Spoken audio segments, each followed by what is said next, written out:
This podcast was recorded at 3:30 on March 22nd, 2022. Things might have changed by the time you've heard this. Welcome to the Alabamians podcast, Falcons on Air. I'm Josie Shaw, the podcast producer for the Alabamian. I'm Nathan Crew, the assistant podcast producer for the Alabamian. And today we have an interview with Dylan Nettles from the American Civil Liberties Union of Alabama about different bills affecting transgender citizens. Warning, today's conversation has mentions of mental health and suicide. We hope you enjoy today's episode. All right, well, thank you for being here today, Dylan. Really excited to have you to talk about this. And for listeners who don't know, what is the ACLU of Alabama and what's your involvement with the organization? Yeah, so thank you all so much for having me. My name is Dylan Nettles. I'm the Policy and Advocacy Director here at the ACLU of Alabama. And the ACLU of Alabama is just an affiliate, a part of a nationwide organization known as the American Civil Liberties Union.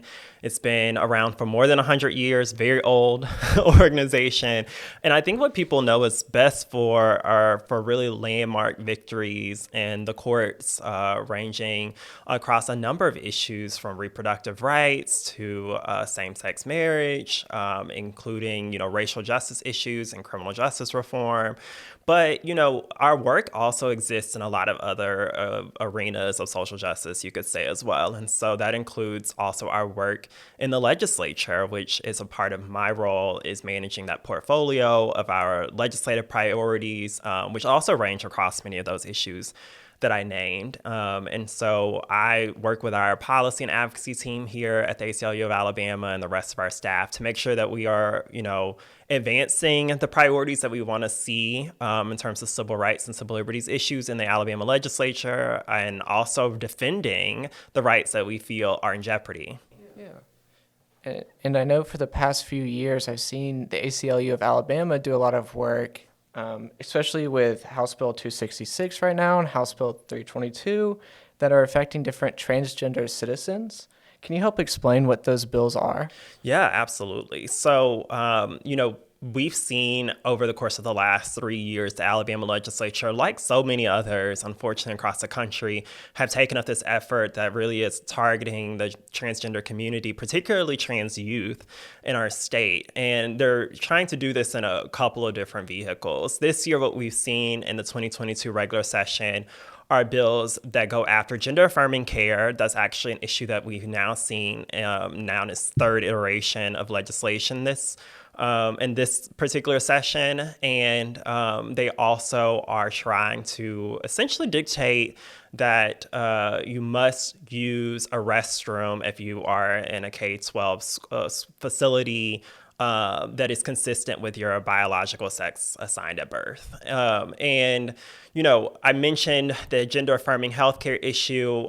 Those are actually two bills that are moving through both the House and the Senate, HB 266 and SB 184, that, as I mentioned, we've seen before, but continue to come back. And I think, they really represent that lawmakers are unfortunately willing to put truly at risk the lives of transgender youth across the state. Gender-affirming care is essential and necessary health care, just like any other health care any of us would seek out. And we believe that by criminalizing that care, which is exactly what these bills attempt to do, that it will essentially make that health care inaccessible in the state of Alabama. This bill literally says that a physician providing gender-affirming care in the state of Alabama could be charged with a Class C felony.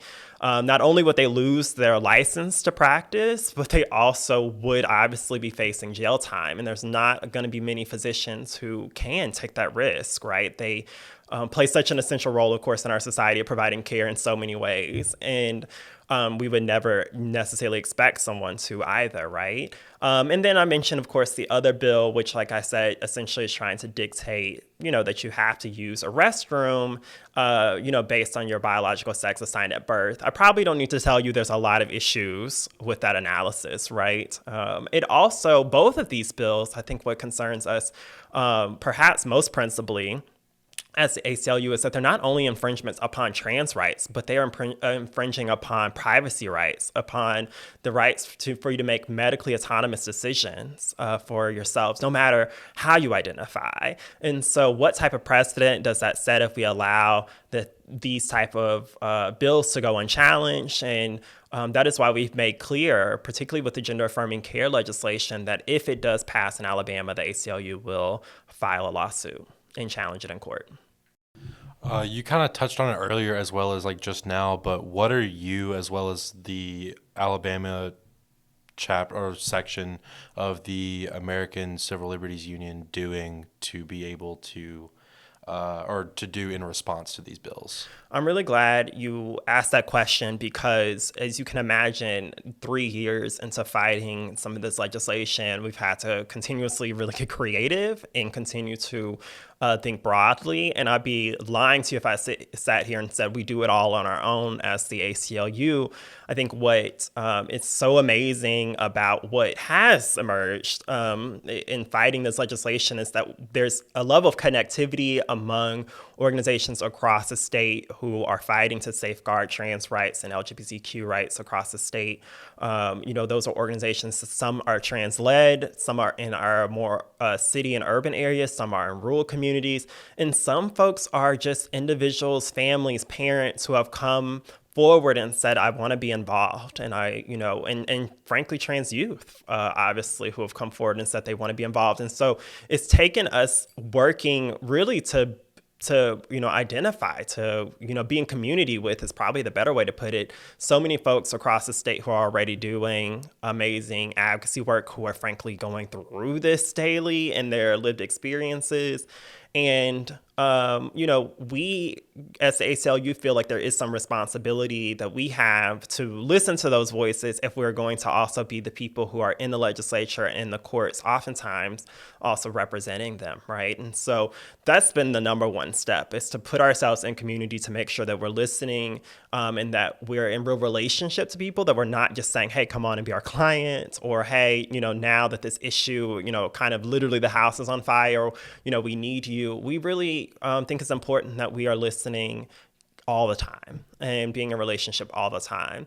What else, though, what we've had to take the steps to do is to do what we do best, and that is actually go out and I think provide a level of political education and discourse about what's happening in the legislature and how other people can get involved. And so, again, we can't do it on our own, and we're very aware of that. And we know what the political dynamics are in the state as well. And so, putting out those message actions, giving people toolkits, holding through COVID, even virtual advocacy days to bring attention to these issues on a both local and national scale has been something we've also invested a lot of focus in. And then, really the final piece is the lobbying work, which is kind of the behind the scenes stuff that I know everyone doesn't get to see, but our policy team is in the State House weekly. We're having these conversations directly with lawmakers. We're having conversations with leadership and people who control the flow of legislation.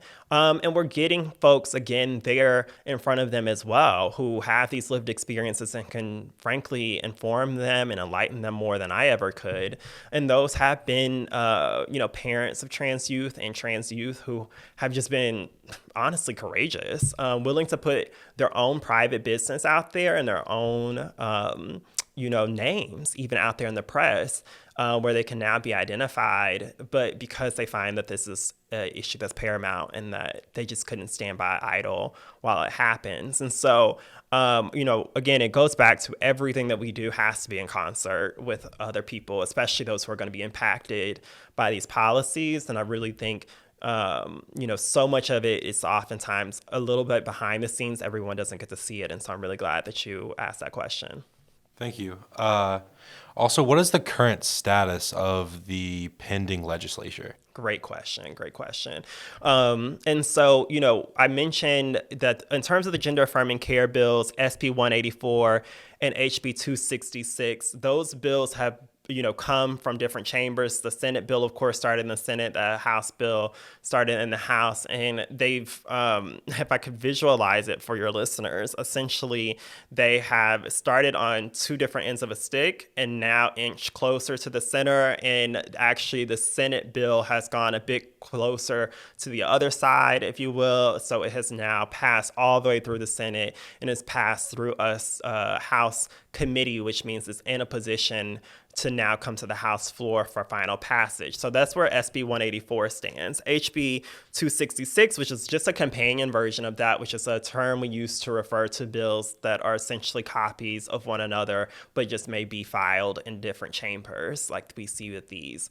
So the House bill has also passed all the way through the House, but it has not come over to the Senate. And so that bill is less likely to continue moving because, as you, again, can kind of capture from that visual, the Senate bill is about a step further along, right? And so if the Senate bill is already passed the Senate, is passed the House committee, then it can now go forward and have a better shot at final passage. We're doing, of course, everything to prevent for that, to actually happen. And that's been the case over the last 2 years. We haven't seen those bills ultimately move to final passage and go to the governor's desk. HB 322, is the restroom bill, and it is new for us this year. But since passing the House chamber, I'd say probably about a month ago now, it has not gone any further. It hasn't crossed over to the Senate. And so right now we're in a position where none of the, anti-trans legislation that we've seen filed this year has passed. And we're hoping that that will remain the case as we kind of turn the corner in these last few weeks of the legislative session. Okay. I just wanted to ask, what kind of both support and opposition have you seen to these bills? Well, let's talk about the support first, which has just been astounding. It's so encouraging to come to the State House day in and day out and see folks outside who are protesting, who are standing up for transgender rights. And again, all of those other rights that I mentioned. And to know that a growing number of Alabamians, I think, as we've seen over the course of these last three years, are really disturbed that our legislature, which, is an elected body of members who are sent there to address the concerns that we have as Alabamians throughout the state and to themselves also safeguard our rights, right, as Alabamians, that they've been really fixated on this issue. This eats away at time that could be spent on debating legislation that is concerning healthcare access for all Alabamians right now, which we know is not great. We know that, we've seen over the last decade plus the closure of rural hospitals in Alabama. We know that we're a state that has yet to expand Medicaid, right? There are people who are dying in this state, unfortunately, every year because of that lack of access.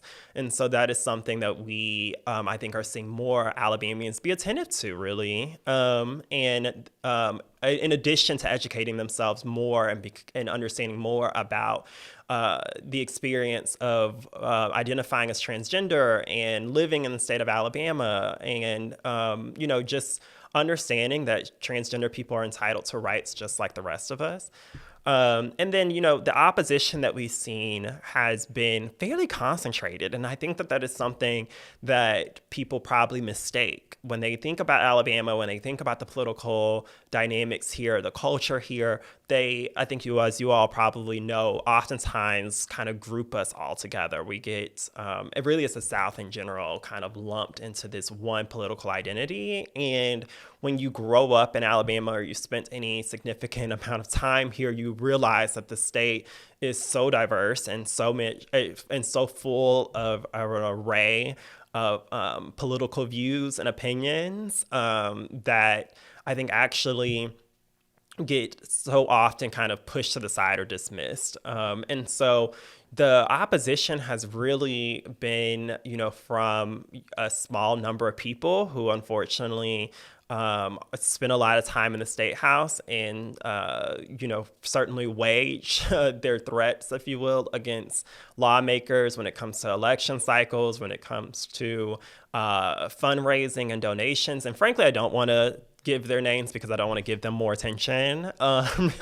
than they deserve. But, one of the things that I would advise anybody who's, listening to pay attention to is when these public hearings come up, we have, the opportunity in the legislature to request public hearings on legislation as they come up before a committee. And when you actually request a public hearing, if the ACLU requests a public hearing, for example, I open the floodgates. So that means if I'm there to speak in support of a bill, or let's actually say in this instance, if we're there in opposition to, anti-trans legislation, if I call a public hearing on a bill, that means that then someone who's also a proponent of the legislation can come and actually testify as well.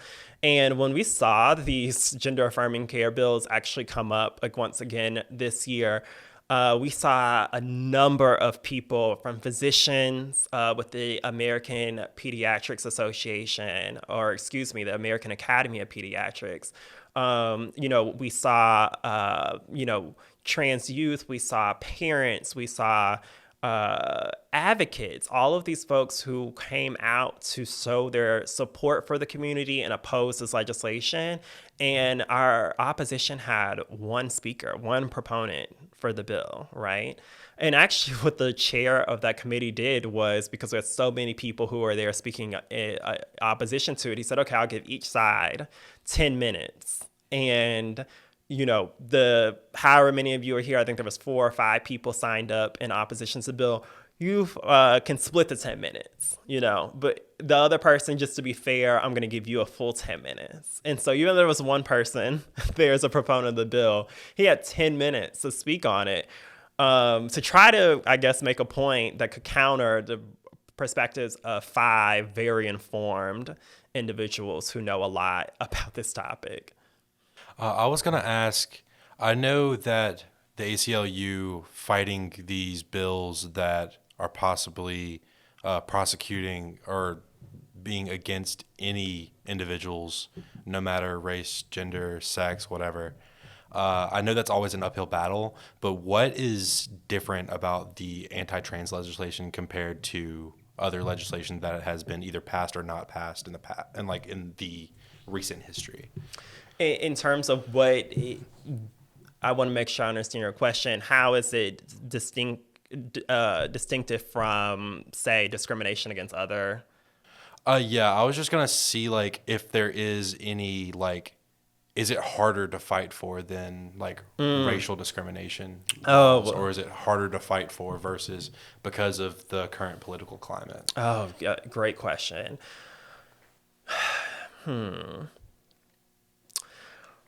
I can't say that it is necessarily harder, but what I will say is that there has been a lack of understanding, I think, of what it means to identify as trans, what it means to, what gender expression really means and looks like. I mean, we had a legislator, and honestly, I think it was a completely sincere question. I was actually kind of glad it came up. We had a legislator who asked in a public hearing for one of the physicians to explain the difference between sex and gender, right? So these are conversations that actually they aren't really having, right? This is in front of a judiciary committee. It's not a topic that they are dealing with a lot. Of course, you want to believe that if they're feeling competent enough to take a vote on it, that they would do their research and their homework. But unfortunately, that's not the case often enough. And so, I think that we're trying constantly to create more of a discourse and raise public consciousness. That also includes not just in the legislature, but outside of the building, across the public. But I think that also we have less representation, of course, like we have no trans individuals elected to the Alabama legislature, right? We do have, people who represent other identities. We even have an openly gay legislator, Representative Rafferty, in the House. But there aren't a lot of people with lived experiences to also, be there on the floor also speaking as an elected member who's representing those communities. And I think that also probably distinguished this issue a bit from, say, some racial justice issues that have come up. But these are all really tough conversations. Unfortunately, in Alabama, it feels like we're still far too behind when it comes to the decision makers and their understanding of identity and intersectionality, and how really, all of these identities play such a huge role in our day-to-day lives with how we interact with the systems of the state. And so, I think that's one of the areas that we have a ton of work to do in the state of Alabama, and that's going to be so much bigger than just this one legislative session or even, these bills that we've talked about today. Yeah. And with talking about this conversation of, educating and informing people that might not be trans, I wanted to get your response to part of the bill. So according to the ACL website, you guys defined House Bill 266 and 184 that they deny gender-affirming medical care by a physician and criminalize such care from providers. But Representative Wes Allen is one of the authors of 266, and at a public hearing on the 23rd of February, he said this bill is about protecting children. We do not know the long-term effects about these medicines. And I wanted to know what ACLU's response was to this argument. I appreciate any legislator who takes a stance that children in Alabama should be defended and protected, and that is absolutely a line of thinking that you're always going to find agreement from the ACLU broadly, as well as the ACLU of Alabama on. But what I would contest with Representative Allen's comment there is that this legislation is in no way designed to actually ensure that children, especially trans youth, are protected. What we know is that more than a third of transgender high school students attempt suicide when they really in any given year. That's just, flat out how really consistent that unfortunately is. And yet, when you actually look at the statistics and see what happens when you strip away gender-affirming care from those transgender youth who are receiving it, the rates of suicidal ideation and even attempts skyrocket. And unfortunately, we've already seen this very bill, which Representative Allen is sponsoring, pass in Arkansas last year. It is actually being challenged in court right now by my colleagues at the ACLU of Arkansas. And almost within the immediate weeks after that bill passed, one of the leading physicians providing gender-affirming care in Arkansas, across the state, actually reported that she immediately saw among patients that there was an uptick in reports of suicidal ideation. And so we know exactly what can be a consequence and what can come if this type of legislation passes. And those are actually only consequences that put more lives at risk. Right now, providing gender-affirming care in this state is saving lives, and that is exactly why we think that it has to be defended. Absolutely. I understand. And this goes into what you were talking about across, Alabama and the U.S. How have we seen these bills affect trans youth and citizens? Well, over 240 bills have been filed that are anti-trans in state legislatures just in 2022 alone. That's coming off of a record number in, last year in 2021.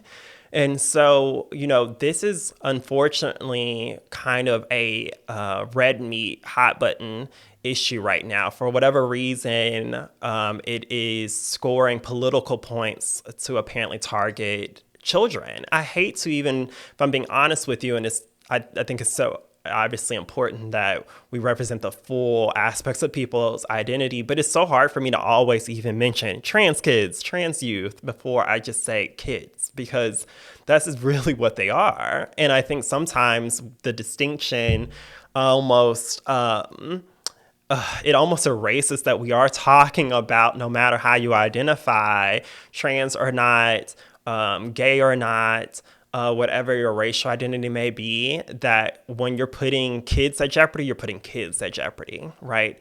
These are, obviously, we know children are vulnerable. They are developing. They are coming to their own and trying to make decisions. And so across the country, to see that these attacks are really rampant, it should be concerning for us all, and it's been especially concerning for us at the ACLU. And so right now, our focus is in all of these states. We're constantly in communication, actually, with one another, whether it be here in Arkansas and Arizona and Indiana, all these states that are seeing just these bills coming left and right. We're in constant communication about what strategies we can also be sharing to make sure that we're fending them off. And that is, I can tell anyone right now, a very high priority for the ACLU, whether it be here in Alabama or any other state across the country. We are dead set on stopping these bills.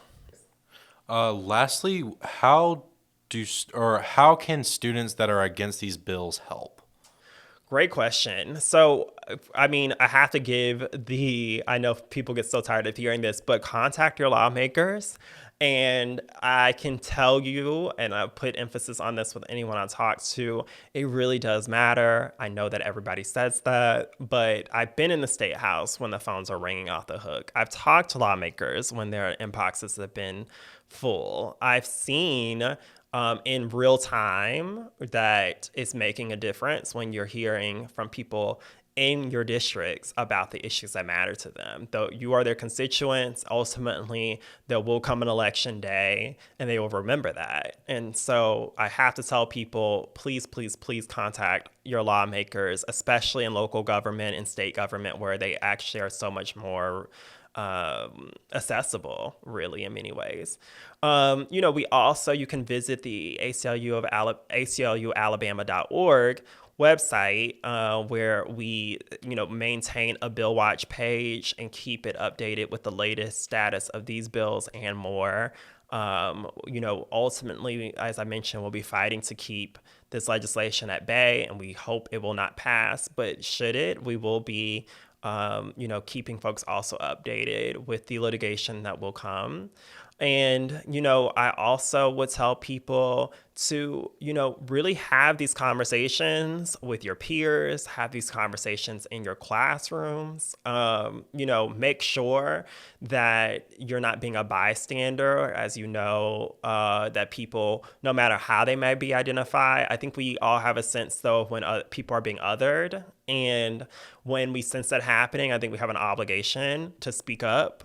And to speak boldly, because it's really in those moments when you intervene that it can also be life-saving for someone. And that's not something that any of us should take lightly. But those also can be really transformative moments that create a greater conversation, whether it be in your classroom, on your campus.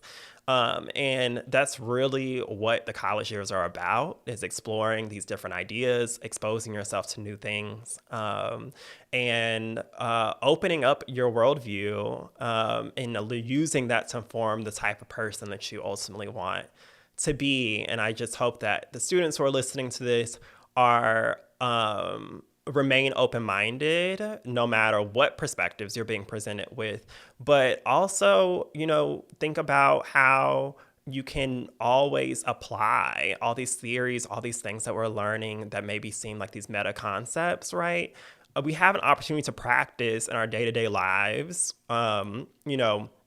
really being a principled person who stands up for what's right. And it doesn't just have to be something we talk about in the abstract. And so, take actions when you see something, address it when you feel, that somebody needs someone there for them, be there for them. And then allow that to, shape the community that you have around you and the people that you're thinking about when you're going to the ballot box, or when you're filling out a form or petition, or when you're even possibly coming down to the State House to protest or speak in a public hearing yourself. And so it's the simple things, but sometimes we do get kind of lost in the abstract and these big, bold actions that we feel like we have to be taking. And really, you can do some of those small things to make a big difference. Definitely. And as we wrap up today, do you mind repeating the ACLU of Alabama's website and socials? Yes. So you can find our website at aclualabama.org. We're also on all the platforms, at least all the ones that I'm up to speed on. That's Facebook, Twitter, and Instagram. You can just search ACLU of Alabama and find us on any of those platforms. Maybe we're on TikTok. I'll have to talk to our digital strategist about that. Well, thank you for your time today. It's been a great interview. Thank you all so much. It's been great. Thank you for listening to Falcons on Air, and a special thank you to Dylan Nettles for today's interview. Check out the podcast description for links to the UCLA of Alabama's website. If you're interested in helping with the newspaper or podcast, reach out to our socials at UMAlabamian or email us at alabamian@montevallo.edu.